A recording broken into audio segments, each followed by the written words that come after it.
سيادة العميد محمد بسيوني مدير عام نادي الشرطة بالمنصورة، برحب بحضرتك معنا يا فندم. اهلا وسهلا، فرصة سعيدة ومنورين المكان كله. سيادة العميد خليني اتكلم عن مكان مهجور جيناه قبل كده، كان عبارة عن ملاعب رملية، مكان مهمل إلى حد ما. جينا النهارده شفنا صرح رياضي واجتماعي، كلمني ازاي قدرتوا توصلوا للمرحلة دي في النادي؟ والله هو يعني سياسة الوزارة أولا منورين الدنيا كلها، وسياسة الوزارة كلها بوزارة الداخلية الرعاية الاجتماعية لأولادها والرعاية الاجتماعية بكل الأنشطة اللي موجودة فينا، ثقافية اجتماعية رياضية. فده من هنا المنطلق شكل مجلس إدارة، معانا سيد اللواء مساعد أول وزير عاصم بيه حمزة، ومعانا أعضاء مجلس إدارة جللة، يعني عشان ما ننساش حد مش هذكر أساميهم كلهم، ومعانا هنا ضباط زي سامح بيه فتاح، مجدي بيه سمك، معانا طقم إداري، أمناء شرطة، موظفين إداريين، مجندين. فده كلها منظومة على بعضها أدت إن رسم سياسة، رسمنا المكان على الخريطة، بدأنا نحرك منها جزء بجزء، وصلنا للمرحلة اللي احنا فيها ديت بتوفيق ربنا ومجهود الناس كلها، مش مجهود حد بس. سيادة العميد أنا شايف ملاعب، حمام سباحة، أماكن لوجود الناس داخلها، مطعم على أعلى مستوى. كلمني عن الخدمات اللي بيقدمها النادي ومين هم المستفيدين من هذه الخدمات. هو طبعا النادي ده عبارة عن حوالي 5-6 فدادين مع بعض، تم تخصيصه من قديم من محافظ سعد الشربيني وما قبل ذلك.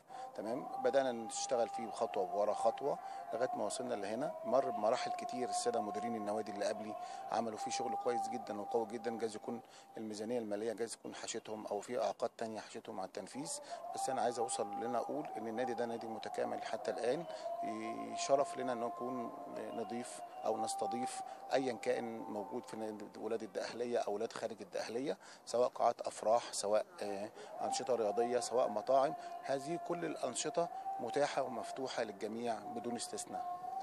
سيادة العميد أنا عارف إن حضرتك كنت عضو في مجلس إدارة نادي المنصورة. المنصورة والدقهلية بصفة عامة ولادة في المجال الرياضي وفي أكثر المجالات، ماذا عن الاستعانة بخبرات المنصورة داخل هذا الصرح؟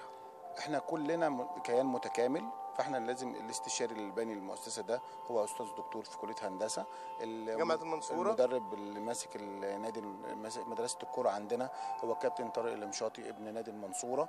الشيف اللي ماسك ده هو الشيف من ابناء نادي المنصوره. فبالتالي مفيش حاجه اسمها ان انا كلنا بنستعين بخبرات بعض كمجتمع مدني بنوصل للدرجه احسن. عندنا دكتور بشري متخصص بالنادي، فهذا الكيان كيان متكامل. فبالتالي كل اللي استعانى بيه اقرب قياده او اقرب فني موجود في المكان هو كل الصنايعيه اللي عندنا ولاد الدقهليه. فهذا المنطلق احنا كلنا بنرعى المكان من خلال ولاده. فاحنا هذا المكان جزء من وزاره الداخليه وجزء من محافظه الدقهليه، فبالتالي احنا خدامين لولاد الدقهليه وخدامين لشعب مصر وخدامين للدنيا كلها في اي وقت. سياده العميد اخيرا عاوز اعرف انشطه النادي الرياضيه والاطفال الموجودين او البراعم الموجودين او كبار، ماذا عن انشطه النادي التي تقدم للصغار والكبار داخل هذا النادي؟ احنا في المجال الرياضي مقسمين الموضوع الى 4 مدارس، عندنا مدرسه تنس، مدرسه كاراتيه، مدرسه كره قدم، مدرسه سباحه. في النشاط الاجتماعي او النشاط الثقافي بنطلع رحلات على مستوى تحت اشراف وزاره الداخليه، ممكن توصل لغايه العمره، ممكن توصل شرم الشيخ عشان نشاط السياحه، ممكن توصل رحله اليوم الواحد. في النشاط الاجتماعي بنعمل تحفيظ قران، تعليم رسم، تعليم اتيكيت، تعليم كلام من ده كله. فكل ما هو يفيد عضو النادي من جميع الوجوه احنا بنحاول نوفره نديله خدمه حسب النشاط وحسب استيعابه هو عايز ايه. ما نسيناش ولادنا المعاقين داخلين على مرحله جديده اللي احنا بنعمل لهم دلوقتي مدرسه او اسلوب علمي نساعد بيه اولياء الامور في رعايتهم معانا. سيادة العميد أنا شايف إن أنتم يعني فعلا بذلتوا مجهود فوق العادة، وصلتوا لمرحلة متقدمة. عاوز أتكلم عن إمكانياتك في المرحلة القادمة لهذا الصرح اللي حضرتك بتديره.